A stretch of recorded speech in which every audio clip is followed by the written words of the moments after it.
Olá, gente, tudo bem com vocês? Eu me chamo Mi Nunes, sou terapeuta espiritual, parapsicóloga, terapeuta energética, trabalho com as constelações familiares e hoje é o nosso primeiro podcast aqui de Floripa.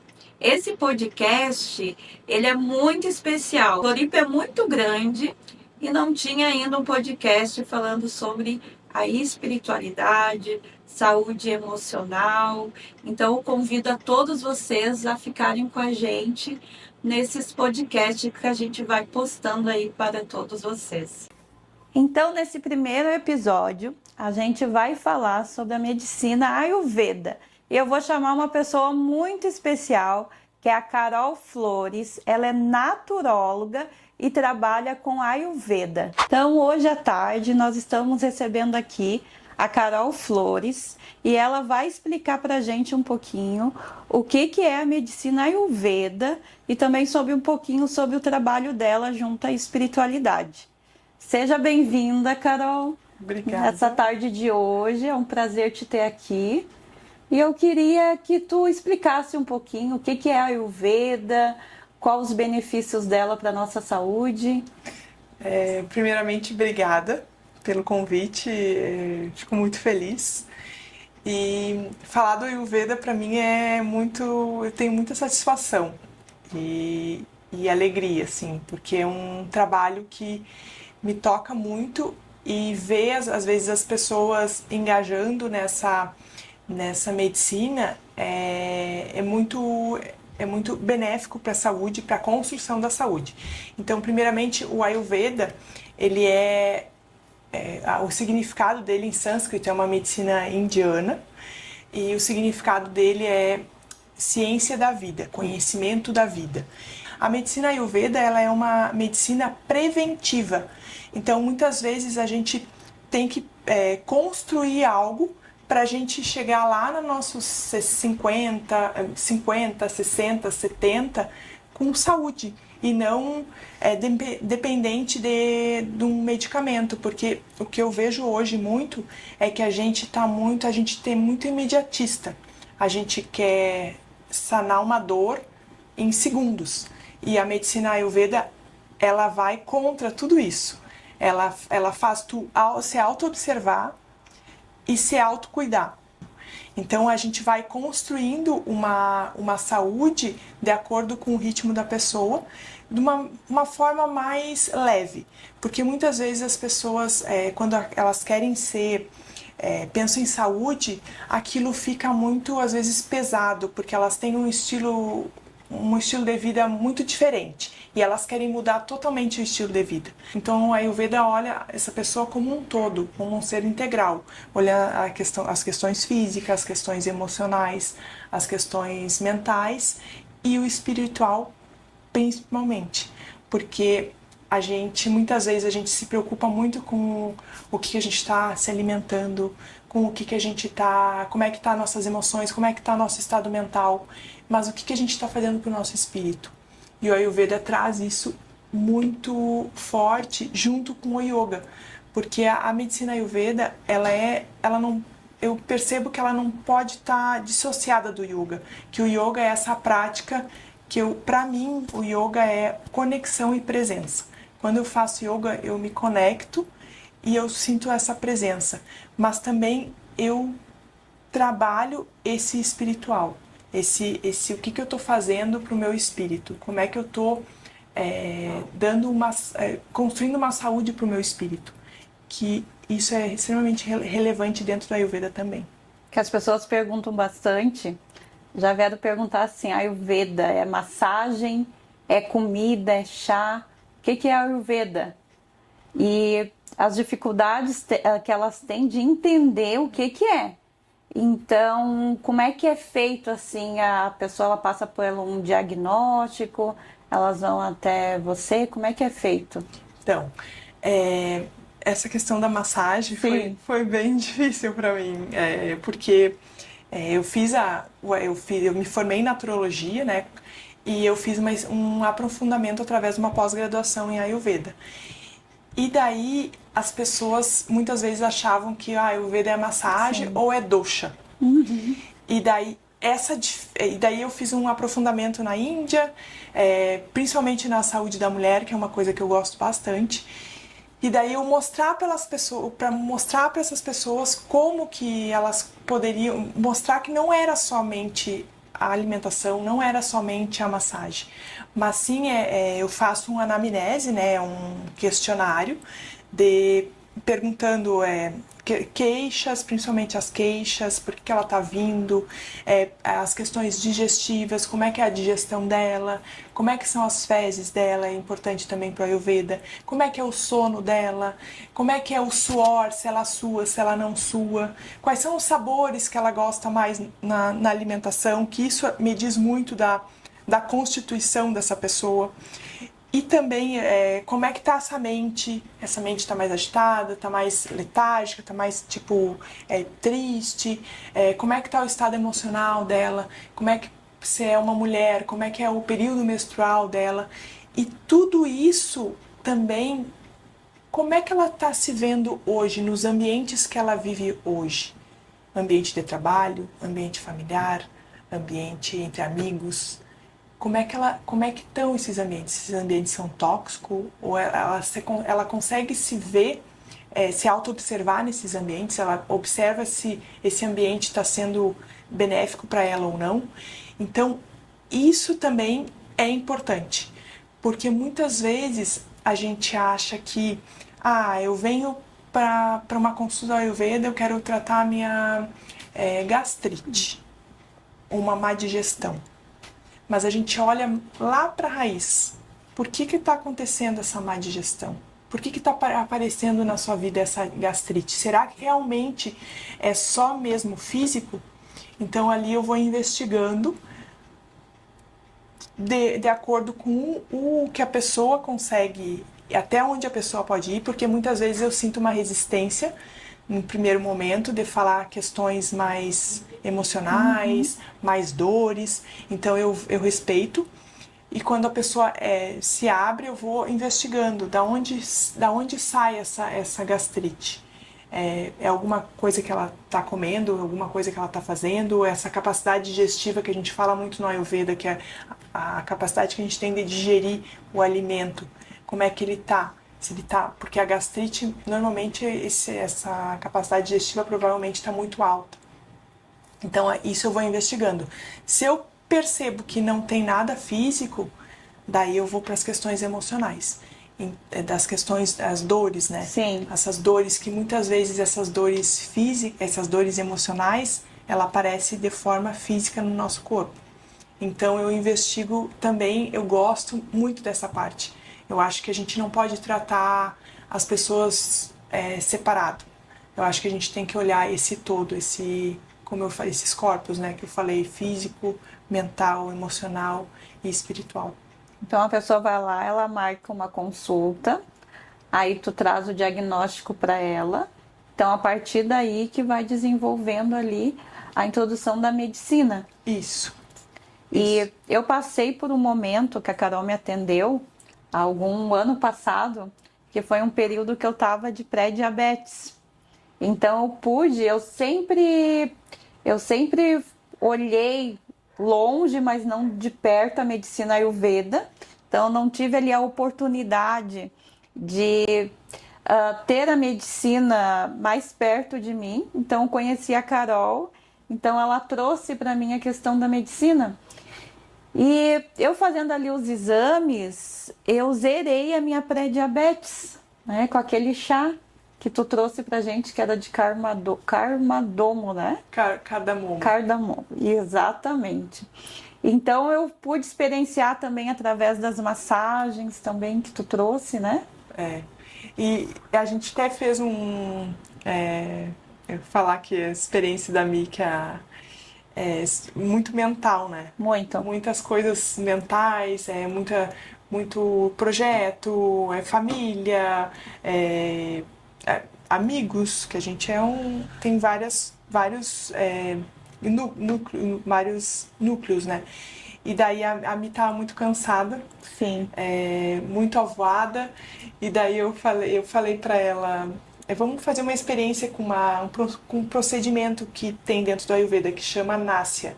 Nasya nada mais é do que uma terapia que tu faz intensiva com a pessoa por 7, 10 dias de um óleo que tu pinga no nariz.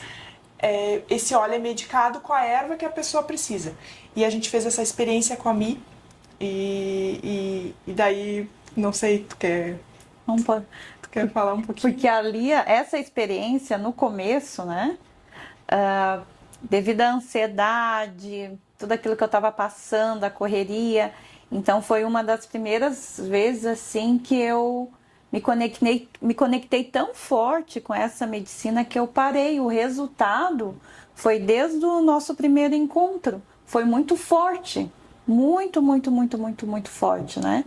E eu pude ali ver ali que me deu assim uma tranquilidade, uma sensação de paz. Então comecei ali a tomar esse chá.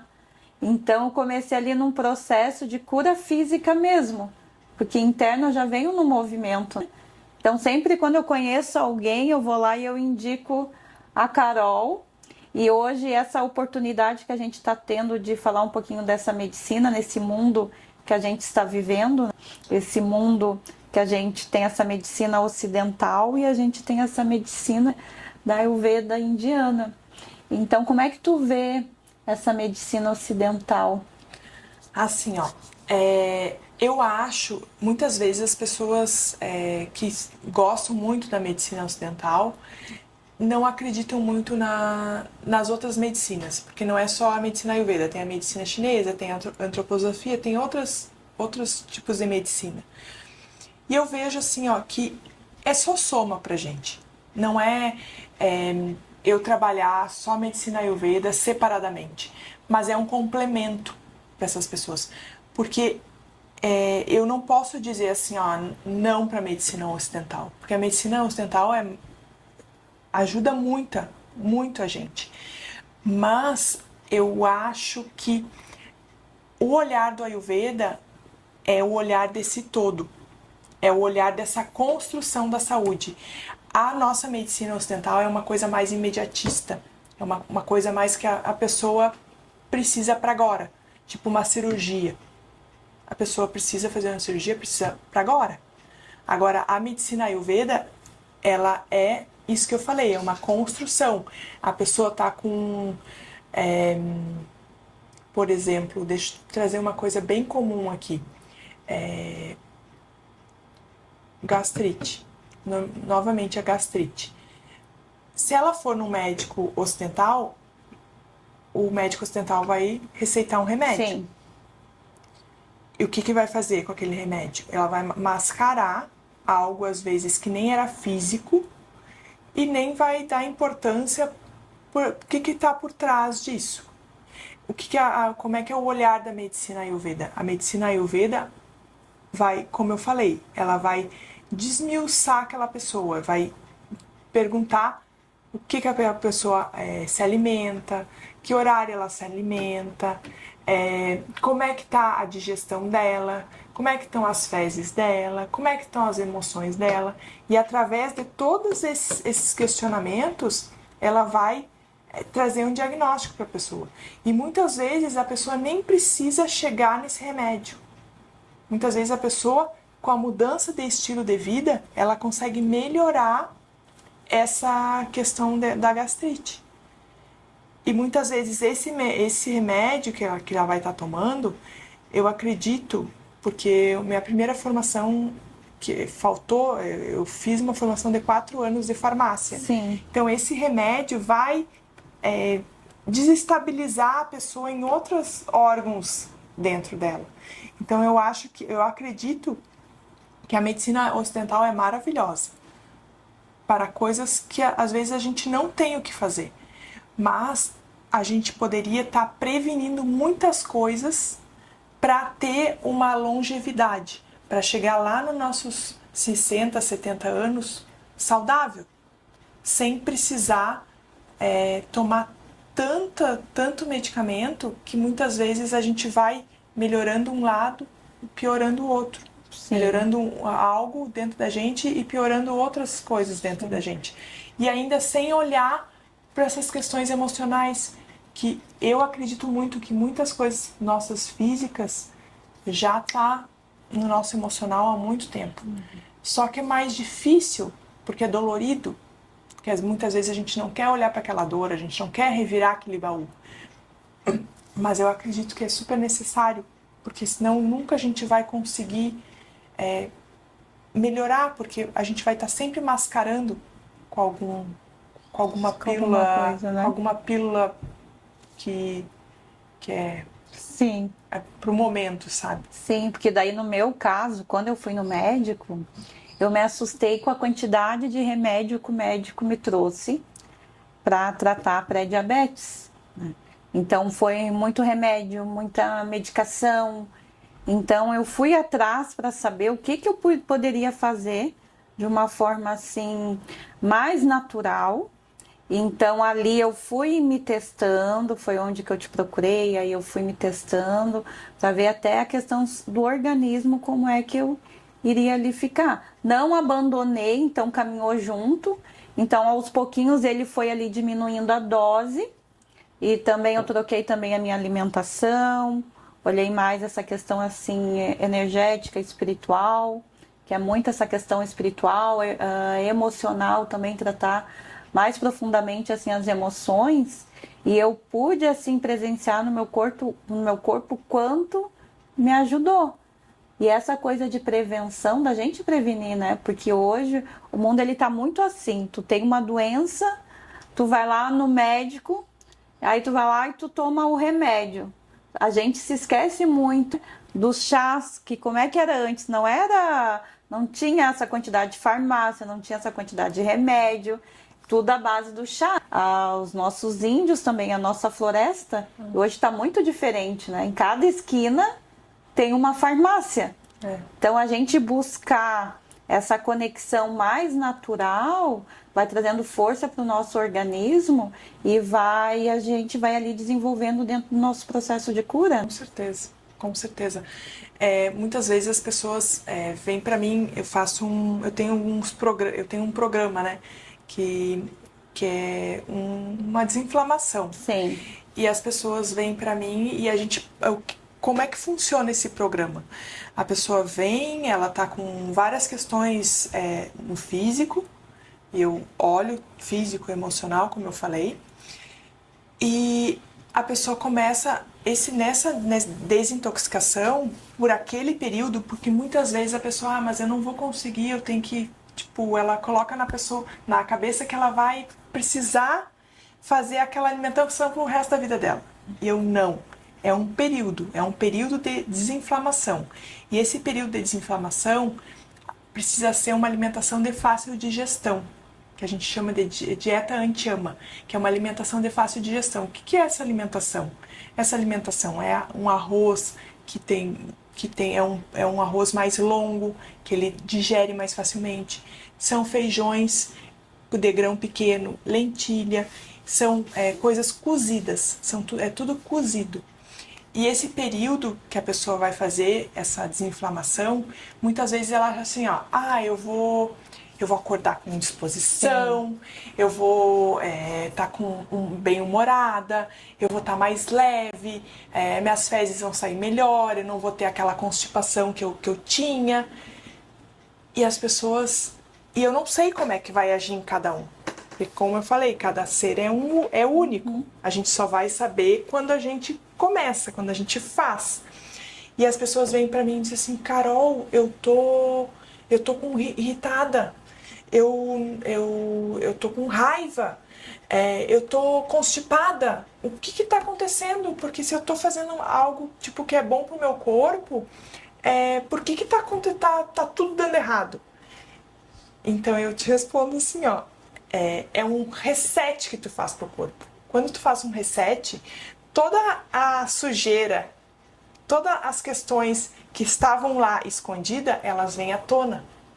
Por quê? Porque tu não joga muita informação pro corpo. Essa alimentação é pouca informação pro corpo, porque é uma alimentação de muito fácil digestão. E quando tu não dá muita informação pro corpo, ele vai reverberar aquilo que estava escondido.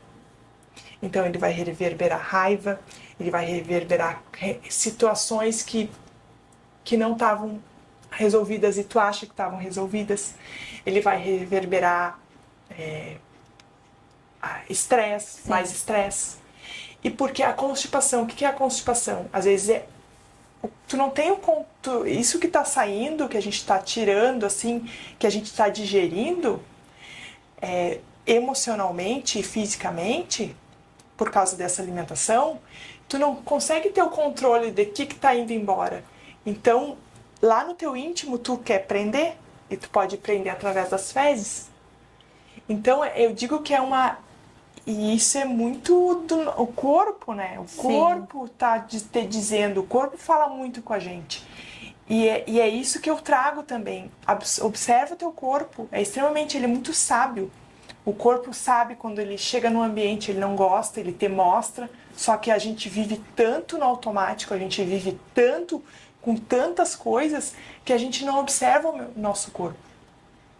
Sim, e esse observar, às vezes demora tempo, né? Até para que a gente consiga ali ter a consciência. Sim. E quando foi assim o teu primeiro contato com a Ayurveda? Eu estudei, né, na minha graduação, daí eu esperei 9 meses para fazer a minha pós-graduação, porque eu fiz ela em São Paulo presencialmente. E quando eu coloquei, na verdade, eu te respondo assim, ó, quando eu coloquei o Ayurveda na minha vida, foi início de 2022. Porque dentro do meu processo da minha pós-graduação, a gente passa pelos os estágios. E um dos estágios é a gente experienciar essa desintoxicação do Ayurveda. E a gente passa por essa desintoxicação. E quando eu passei por essa desintoxicação, a partir dali eu comecei a colocar o Ayurveda na minha vida. Só que muitas vezes pacientes meus vêm para mim e falam assim: ai, Carol, tô comendo tudo errado, tô fazendo tudo errado, tô de férias ou tô viajando e tá tudo certo. Eu não quero que tu tenha uma regra dentro de um momento de diversão tua, dentro do que tu tá fora da tua rotina. É isso, tu tem que viver isso. E depois, quando tu volta pra tua rotina, se tu tá disposta novamente a melhorar a fazer alguns ajustes ou trazer algumas questões que estão te incomodando, daí a gente retorna novamente. Mas a vida precisa ser leve, como eu digo, tu já tá buscando saúde. Para te buscar a saúde, que é uma coisa maravilhosa, não tem que ser pesado, não tem que ser duro, não tem que ser penoso, tem que ser uma coisa boa.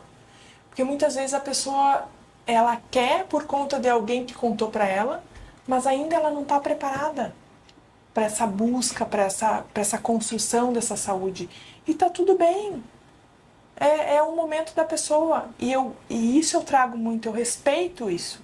Eu não sou aquela pessoa ditadora do Ayurveda, porque eu acho que não é por aí que a gente vai construir algo. Não é no peso, não é no sendo difícil. Tem que ser uma coisa, tem que vir de uma forma leve, não de uma forma pesada.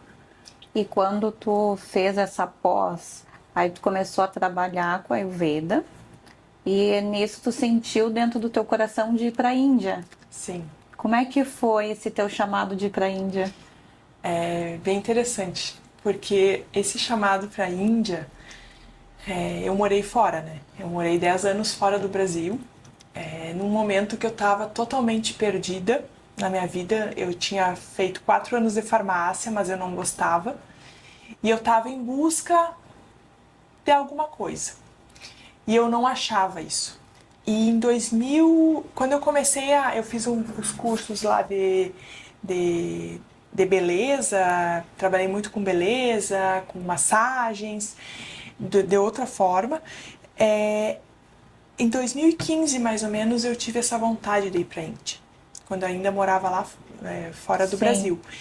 Só que eu não tive coragem, porque eu sabia que eu não conseguiria ir sozinha. Eu não tinha uma companhia para ir comigo e sozinha naquele momento eu não tinha coragem. E quando eu comecei, depois que eu vim para o Brasil, que eu resolvi ficar no Brasil, que eu conheci a naturologia, que eu conheci o Ayurveda dentro da naturologia, que eu nunca tinha ouvido falar, passei ali aguardando os 9 meses para fazer essa pós-graduação. Dentro dessa pós-graduação, o meu professor, ele há 20 anos, ele leva alunos para fazer estudo de Ayurveda na Índia, para fazer cursos de aprofundamento. E quando ele falou as primeiras aulas, eu tenho o grupo que só por conta da pandemia eu estava comecei a pós ali no final da pandemia, por conta da pandemia a gente não tá com o grupo, a gente não vai levar o grupo para a Índia esse ano, mas o ano que vem a gente vai levar o primeiro grupo depois da pandemia. E eu coloquei naquele momento, eu falei assim, eu estou nesse grupo. Eu preciso conhecer esse lugar. Eu preciso ver como é que é esse lugar. E foi uma experiência assim, que eu digo, foi maravilhosa. Por quê? Porque a Índia, muitas vezes, quando eu voltei de lá, as pessoas diziam assim, mas ela é suja, ela é barulhenta. E eu, sim, é tudo isso. Mas tu precisa, para ir para a Índia, tu precisa tirar os véus dos teus olhos. Tu precisa ver a Índia por trás desses véus. Porque quando tu consegue ver a Índia por trás desses véus, tu realmente aproveita o que a Índia tem para te dar. Eu tive problema com o caso do fuso horário, que são 8 horas e meia, e eu não dormi por 6 dias, eu dormia 3 horas por noite. E eu tinha uma energia pro resto do dia. E eu dizia, meu Deus do céu, da onde vem essa energia? Eu não consegui nem descansar. Era tanta coisa que eu queria absorver daquele lugar que eu tinha energia. Eu queria ver tudo que era possível e que não era possível. E o que mais me trouxe, assim, que eu fiquei pensativa em tudo isso que eu vi das pessoas, o ambiente, mergulhei no Ganges, aquela alimentação tinha de excesso de pimenta, certo. Excesso de estímulos, curso que eu fiz lá. O que mais me veio assim no meu coração é o que eu estou fazendo hoje para minha espiritualidade. O que a Índia me deixou aqui dentro do peito, Sim. que eu quero voltar, com certeza. Quero estudar, quero viajar mais lá dentro da Índia. O que eu estou fazendo para minha espiritualidade? Porque tu não tem noção o que eles vivem espiritualidade. Eles vivem na pele, eles vivem no dia a dia, eles vivem... É uma coisa assim, não tem... Falando é uma coisa, vivendo é outra. Porque é muita festa e é festa pro espiritual. Não é uma festa só pra alegria, que nem a gente tem aqui no Brasil. É uma festa pro espiritual. Porque eles têm, eu não lembro quantos, eles têm muitos deuses lá. Tem muitos deuses lá. E eu fui numa vila lá que ela era a divisa com o Tibete. O ponto onde eu cheguei dessa vila era o lugar que eu mais amei dentro da Índia, que chama Mana Village. É uma vila que ela tem um portal e ela é rodeada de pedras no meio da pedra e muita água corrente, assim, uma água corrente muito forte. E a gente andou nessa vila, e essa vila, as casas eram aquelas casas simples, tudo muito simples, e aquelas casas eram tudo coloridas com Ganesha, com muito Ganesha, eles têm muito, o Ganesha lá é muito falado, tem vários templos, e essa vila, e esse Ganesha eram pinturas do Ganesha, tudo colorida nas partes para fora das casas, e aquelas casas muito simples, aquelas pessoas muito simples, e o lugar tinha uma energia, uma coisa forte que tinha vontade de ficar lá. Eu caminhei, a gente se perdeu o meio do grupo, a gente perdeu uma colega, depois ela foi achada. Olha só. E a minha vontade, só que era muito alta, era 3.500 de altitude. Nossa. Então tu caminhava e tu ia sentindo aquela altitude, aquela dificuldade que tu tinha de respirar. E eu fui caminhando, eu queria chegar na fronteira com o Tibete, e as gurias, minhas amigas, olharam pra mim, não tem condições, Carol. Sério, se eu não tinha condições, não que eu não tivesse condições por causa do ar, né, que ia ficando cada vez mais pesado, mas eu queria ter tempo, porque como eu tava num grande grupo, eu não tinha tempo, o grupo tinha que voltar, a gente tinha que voltar, tinha que ir pro hotel, e eu não podia, eu tinha que respeitar o tempo, né. Mas eu queria ter tempo, porque eu queria chegar até esse ponto, até essa fronteira.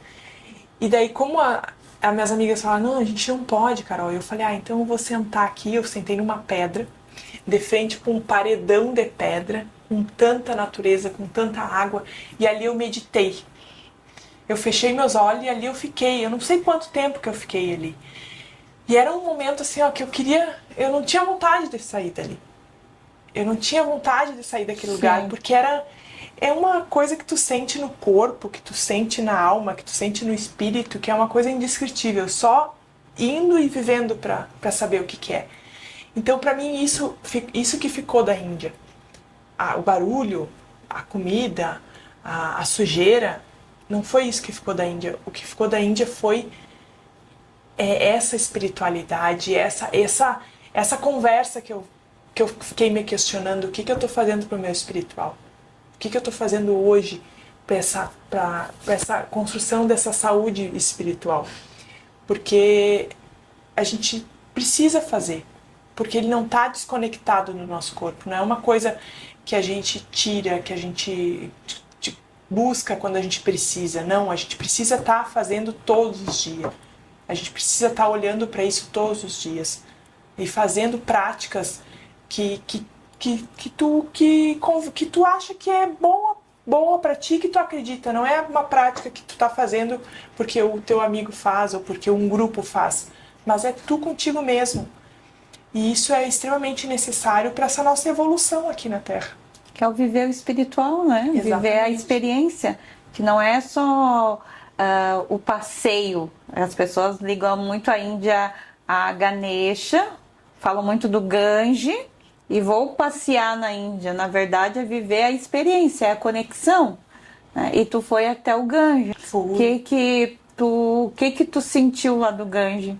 E todo mundo, quando eu postei uma foto que eu mergulhei, não era meu objetivo mergulhar no Ganges. Não tinha nem passado pela minha cabeça. E a gente tava num dia assim, muito calor, era muito calor. Numa cidade que chama Rishikesh, é uma cidade que é o sopé do Himalaia, e lá é a capital do yoga. É uma cidade que é todo aquele entorno do Ganges, a gente não acha a bebida alcoólica, não é vendida bebida alcoólica. E essa cidade, ela tem muito turista, é uma cidade bem turística. E eu tava nessa tarde com esse grupo de algumas pessoas do grupo, né? E algumas pessoas entraram assim, e eu olhei aquilo e será? E algum pessoal do grupo, não, eu tenho nojo, não. Eu olhei aquilo e eu pensei, eu vim até aqui a Índia, não era o meu objetivo, não era uma coisa que eu tinha sonhos, que eu tinha que realizar. Mas já que eu tô aqui, por que não, né? E eu entrei, a gente entrou de roupa e tudo, assim, E é um rio ali onde a gente não tava no final dele, né? E todo mundo, mas é sujo. Eu não vi sujeira, porque era um rio que tem muita correnteza. Se tu se larga lá, tu vai parar lá embaixo, lá onde ele termina. Ele é muito forte. E não tinha... As pessoas ficam curiosas, mas não tinha... É onde eles depositam os corpos. Aonde eu tava não tinha corpo nenhum. Aonde tem os corpos, eu acredito muito que é no final dele. E eu não vi sujeira. Muitas vezes eu vejo, não vi cheiro ruim, que nem eu sinto cheiro ali no Rio Pinheiros, lá em São Paulo. Sim. Então para mim foi uma experiência interessante. Não digo que eu senti alguma coisa, aonde eu senti foi nesse lugar que eu falei anteriormente, mas é um lugar assim que eu acho que tem que vivenciar, tu tem que se jogar pra Índia, sabe? É tirar esses véus e viver isso, viver esse barulho, viver essa confusão.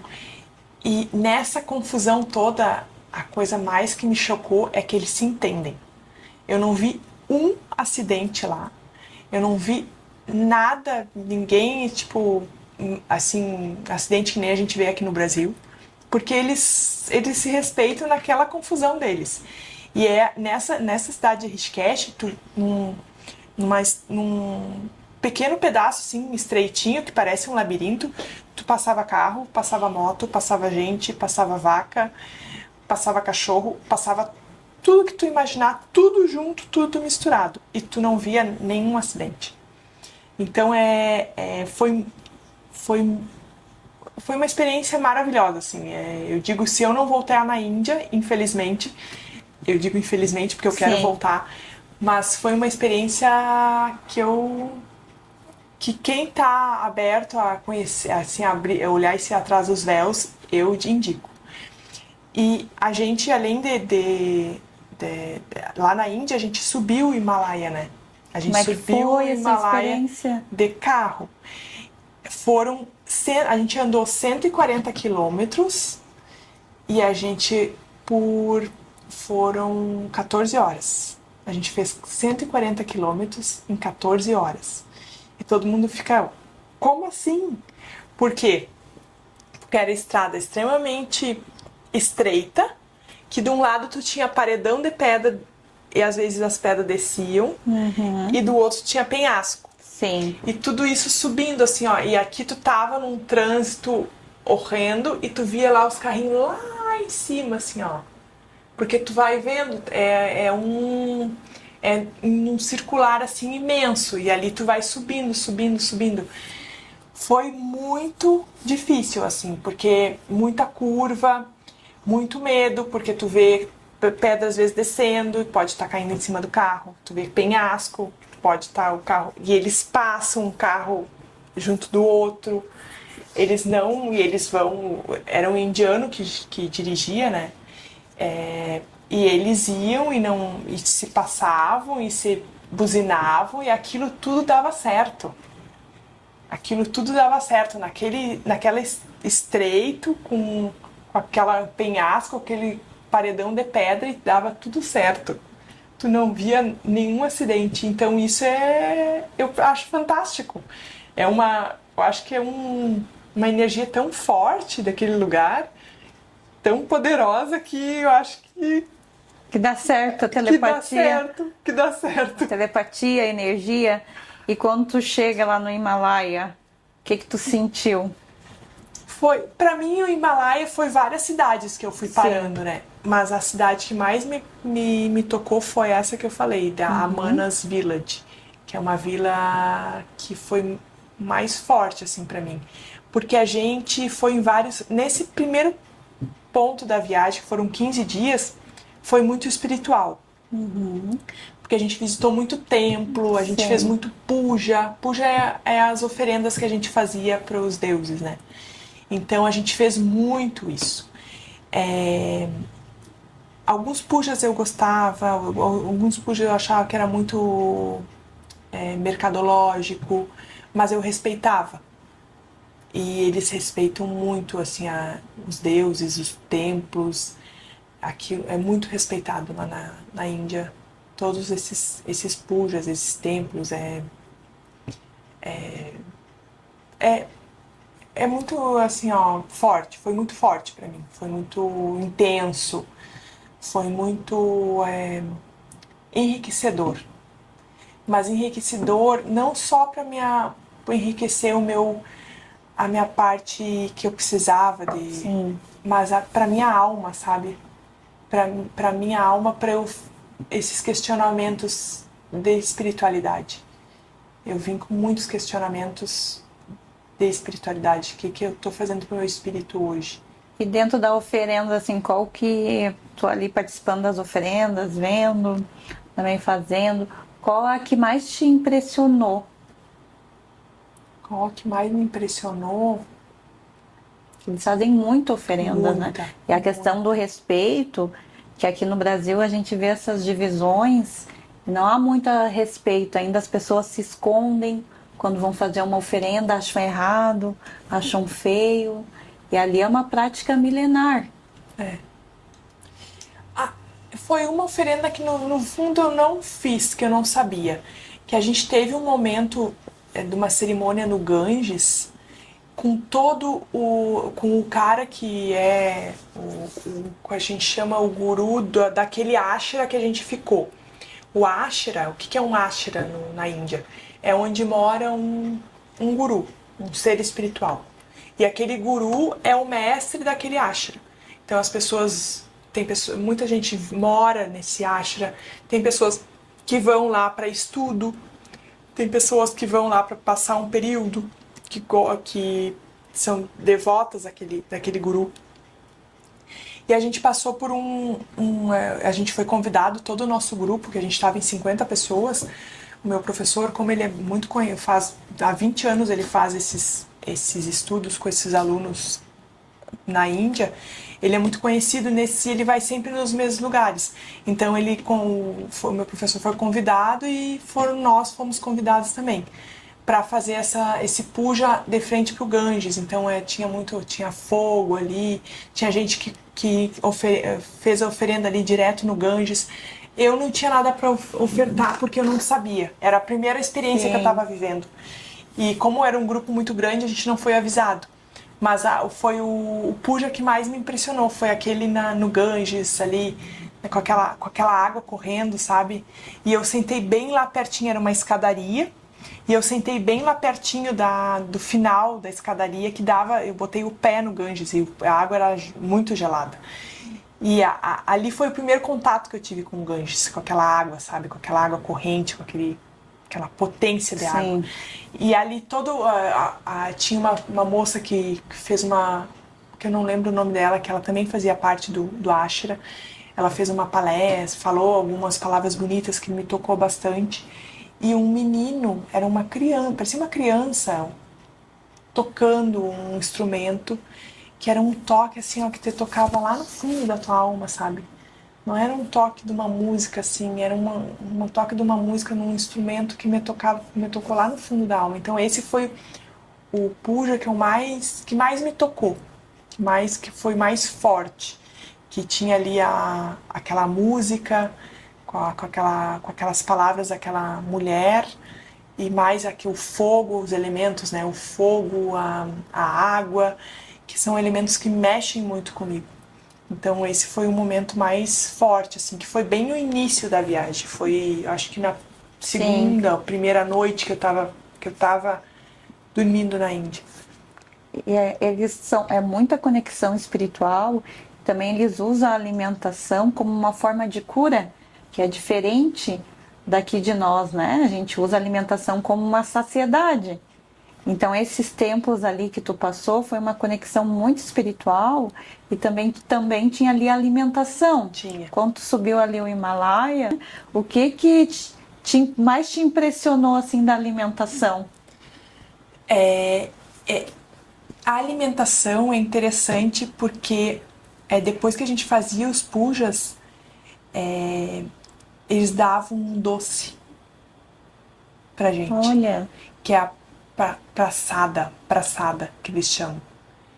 Que é o alimento, acho que da alma, né? Sim. É como tu fez aquela oferenda, como tu ofereceu pro fogo, né? Que a gente fazia muito lá no ashra, onde eu fiz que eu tive a primeira experiência lá no ashra do meu professor, que é lá em Minas Gerais, que a gente faz aquele puja pro fogo, a gente joga tudo pro fogo, a gente queima tudo no fogo, aquilo que a gente não quer. E no final de cada puja, eles dão essa praçada, que normalmente é um doce. Que eu acho que é o doce, o que é o doce, né? O sabor doce. O que é o sabor doce dentro do Ayurveda? É a nutrição, é o conforto, é o acalento. Então eu acho que é recompensa, não sei se dá para chamar como recompensa, porque por tu ter ali se colocado ali naquele puja, naquelas oferendas, naquela limpeza conexão. do teu espírito. Então tu ganha um doce para esse conforto, para essa nutrição desse teu corpo físico, né? Que eu olhei ali os vídeos da Carol quando ela estava lá na Índia e me chamou bastante atenção a questão do trânsito, que eu fiquei pensando, meu Deus, é uma coisa telepática, da conexão espiritual, porque é todo um ritual para alimentação, antes, depois, de pedir licença de ir para um templo, as oferendas, e o quanto que é como tu entrou na Índia de um jeito e tu saiu da Índia totalmente diferente. Isso era muito visível. Se eu te falar que isso a minha professora falava, porque a minha professora vai para a Índia desde os 18 anos de idade. Ela já foi. Se eu te falar, ela falava assim, ó, vocês vão para a Índia? Quando vocês voltar pro Brasil, o corpo vai voltar, mas a alma não vai voltar. E eu, que bobagem, né? Pensar na minha cabeça. E foi exatamente isso.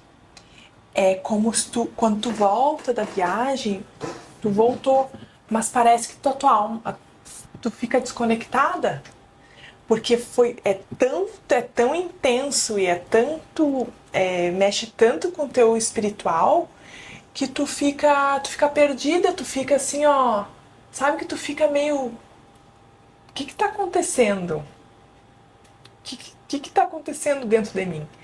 Que ela dizia isso, era que o corpo veio, mas a alma ficou lá. Sim. E é exatamente isso, mexe muito com a gente, mexe muito com a parte espiritual. Viver essa Índia dessa maneira, né? Porque eu acho que pode ser que algumas pessoas vão, como tu falou, do turismo, Taj Mahal, eu nem conheci o Taj Mahal. Sim. O Taj Mahal.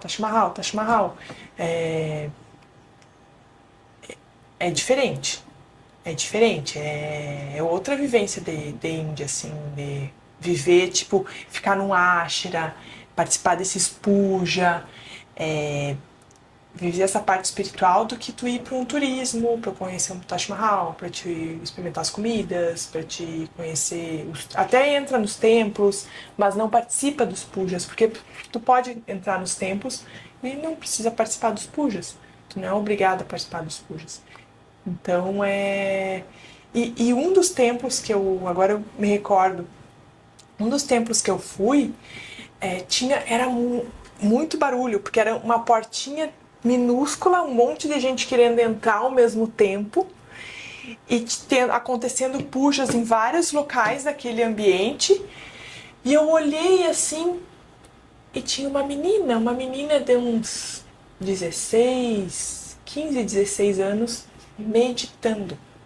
Ela estava com as pernas em flor de lótus, com o olho fechadinho, e ali ela estava meditando naquela barulheira.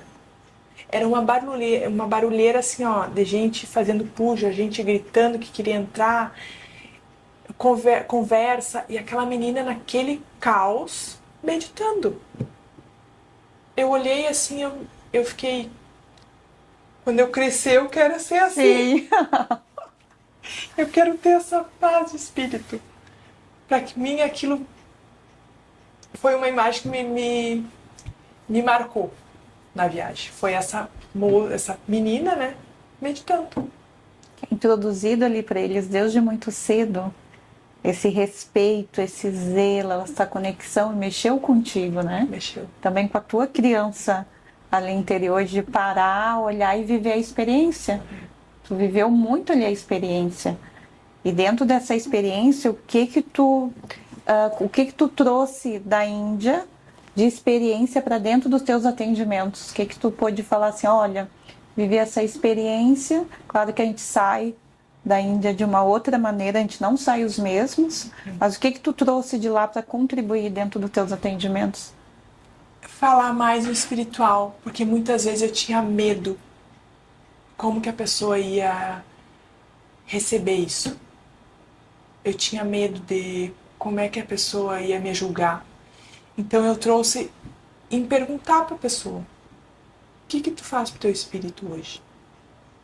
Que muitas vezes eu chegava, o que é o Ayurveda? Tá, essa integralidade dos corpos. E o corpo físico, o corpo mental, o corpo emocional, e eu deixava o corpo espiritual de lado. E isso é uma coisa que eu vivi lá na Índia. E eu vi que eu preciso falar disso. Que isso é o Ayurveda também. Isso tá... Não tem como tirar isso do Ayurveda, não tem como não falar isso. Porque o Ayurveda é espiritual também. Então isso foi uma coisa que foi muito forte para mim. Essa questão do corpo espiritual, da espiritualidade. De como, o que eu tô fazendo, o que eu tô... E hoje ainda eu digo, faz 3 anos, né? Vai fazer 3 anos que eu vim da Índia. Eu digo que ainda eu tô penando ainda de ter algo pro meu espiritual todos os dias. Que nem eu acordo, escovo os dentes todos os dias, me alimento, coisas que a gente faz rotineira. E ainda eu não consegui ainda colocar na minha rotina todos os dias.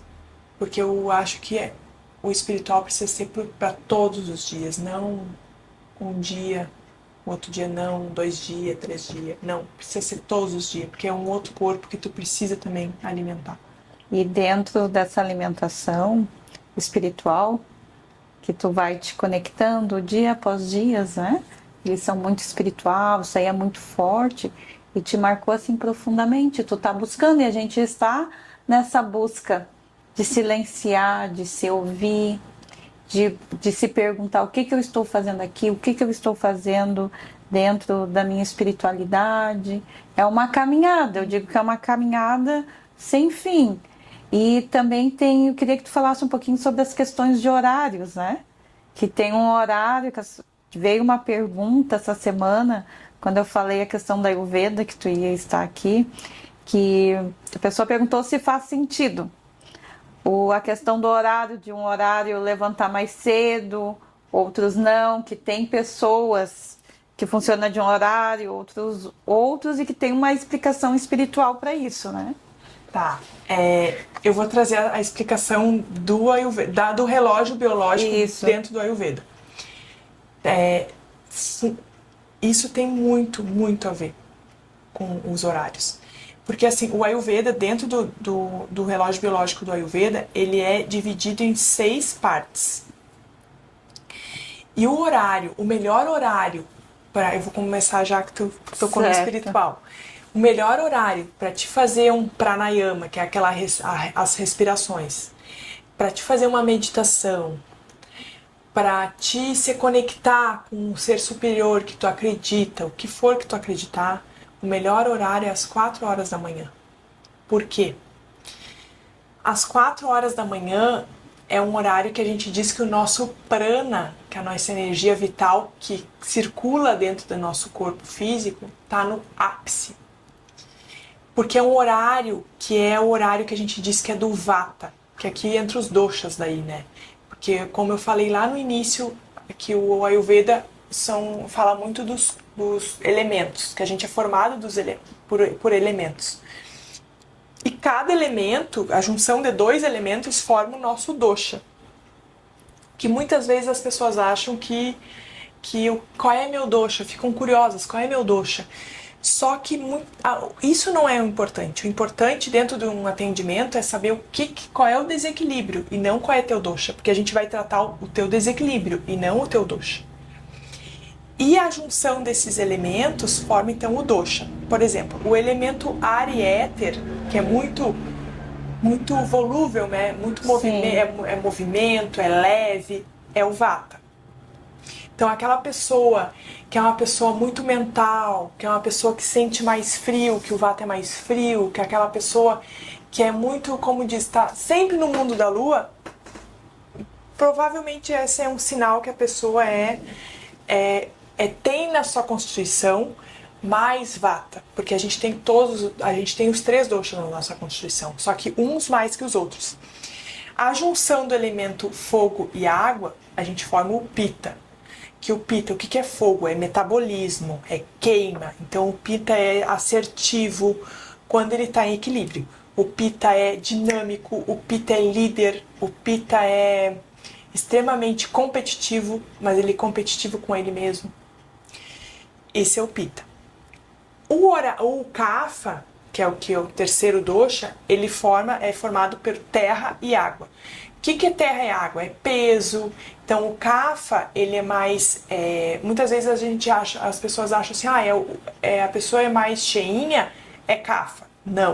Não é que é cheinho, ele é mais peso em osso, o osso é mais pesado. Então, como ele tem terra e água, ele tende a ser mais pesado. Então, o Kapha, ele é mais... a mãe. Eu digo que representa a mãe, que todo mundo quer estar no colo. É aquele que entende todo mundo, mas não que ele entende todo mundo, que ele diz sim para todo mundo. É o que entende, é o que tem uma vibração mais tranquila, ele não é tão rápido, ele é mais devagar, por conta desses elementos dele. E dentro desses doshas, a gente vai colocar dentro do relógio biológico. Como o Vata, eu falei lá, que é muito dinâmico, que é muito volátil, que é muito movimento, que é muito leve, o horário do Vata, que é ali entre 2 da manhã e 6 da manhã, às 4 horas da manhã, que é mais ou menos no meio desse Vata, é o horário que é o melhor horário para estar fazendo algo para a espiritualidade. Que é o melhor horário para estar fazendo uma meditação, que é o melhor horário para a gente estar fazendo uma respiração, que é o melhor horário para a gente estar se conectando com um ser superior que a gente acredita. E no decorrer desse relógio, a gente vai tendo, por exemplo, o Vata no período do dia. Qual é o Vata no período do dia? É o horário das 2 da tarde às 6 da tarde.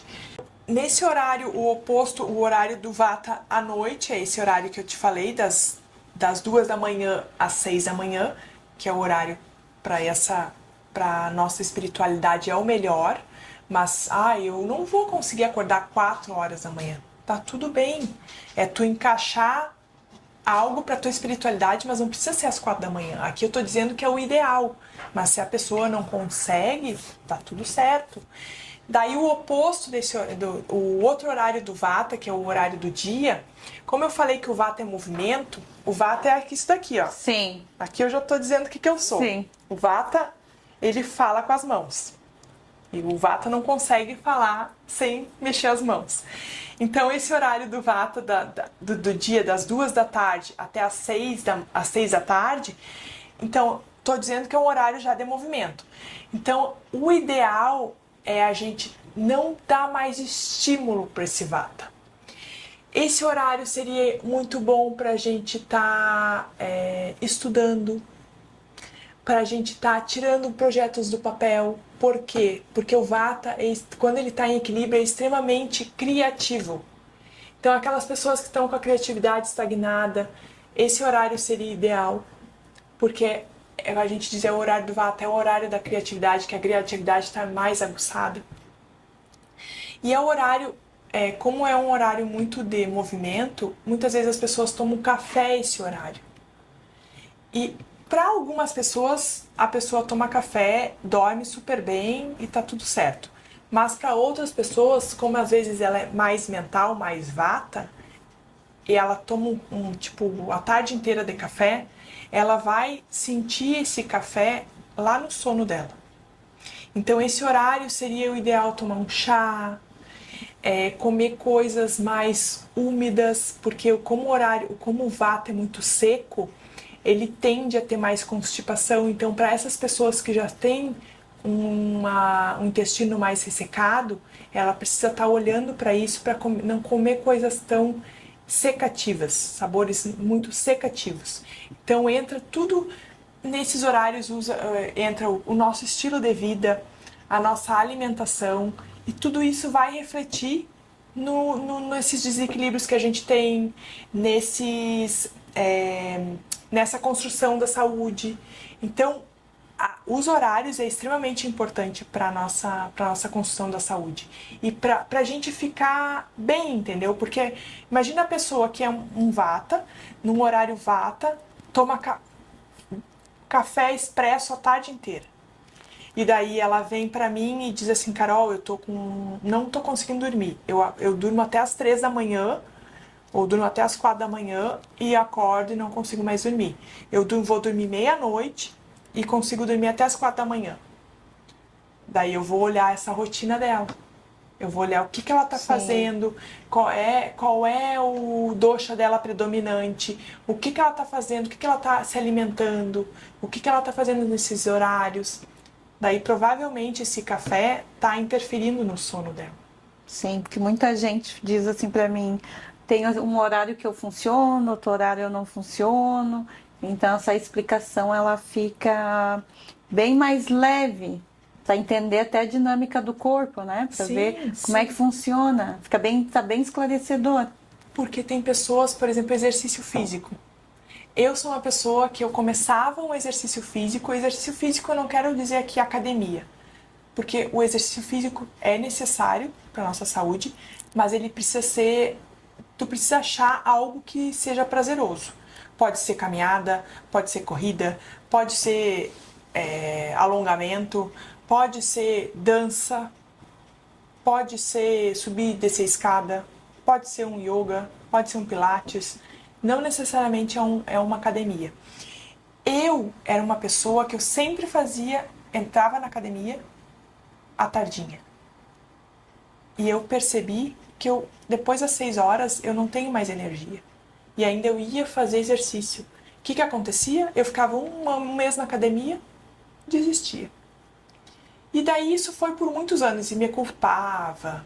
Eu preciso fazer exercício, mas eu não consigo. O que eu descobri? Que eu tenho mais energia de manhã. Sim. E a minha academia tem que ser tipo 7, 8, no máximo até as 9 da manhã. Que é o horário que eu tenho mais energia. E é um horário, qual é o horário? É um horário Kapha. O que eu falei lá do Kapha? Que ele é terra e água, peso.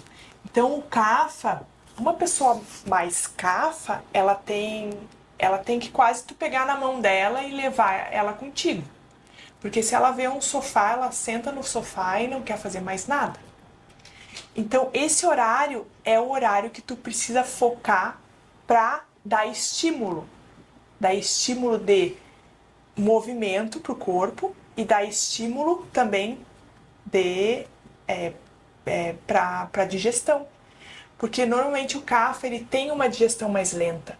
Então a gente precisa entrar com alguns componentes dentro da alimentação dele para estimular essa digestão, essa fome. Sim. E também o corpo. Então o ideal seria que esse Kapha, uma pessoa com mais constituição Kapha, provavelmente precisaria fazer esse exercício pela manhã.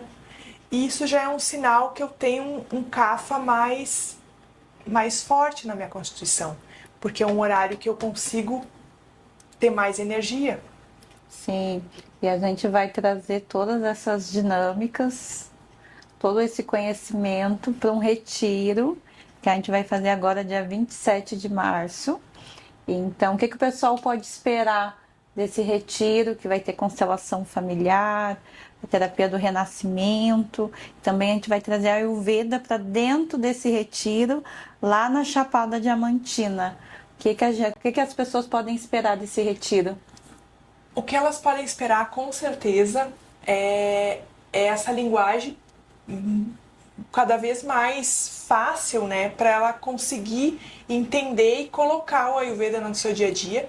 E também eu quero trazer muita prática para o corpo, assim, ela é algo explicativo, né, explicando o que é o Ayurveda, umas coisas bem pontuais, importantes, que precisa ser para a pessoa entender o Ayurveda, e depois sentindo na prática. Eu quero fazer uma oficina de Auto Abhyanga, eu quero fazer uma oficina de de uma massagem que eu faço com ervas, sal e óleo. E também com argila, eu quero trabalhar com argila. O Ayurveda não fala muito da argila, mas como eu tenho a naturologia, eu quero trazer também a argila. Então eu quero fazer algo assim, ó, que a pessoa entenda na teoria, mas também sinta no corpo. Sim. Então esse retiro, gente, vai ser uma vivência espiritual muito forte lá na Chapada Diamantina, que é onde a gente vai levar o Ayurveda. Iremos levar as constelações familiares e dentro das constelações familiares casou muito com a Ayurveda. Então vocês entrem em contato que a gente vai passar todas as informações para vocês. Então hoje eu quero agradecer a Carol por ter estado aqui com a gente, trazendo muito conhecimento. Espero que tu aceite vir aqui outras vezes para falar mais um pouquinho sobre a Ayurveda, porque a Ayurveda ela é infinitamente, tem muitas coisas que devem ser faladas, praticadas. Então quero agradecer tu por estar aqui com a gente hoje. Eu que agradeço pelo convite, é uma honra estar aqui contigo. E lembrando que a Carol ela atende aqui em Florianópolis, nos bairros ali arredores. Online também tu atende? Sim. Então a Carol ela faz online, ela faz os retiros, ela faz as culinárias dela em grupo também. Essa mulher ela faz tantas coisas maravilhosas. Então, obrigada, gratidão. Obrigada. Muito obrigada, tá bom? Obrigada por tudo.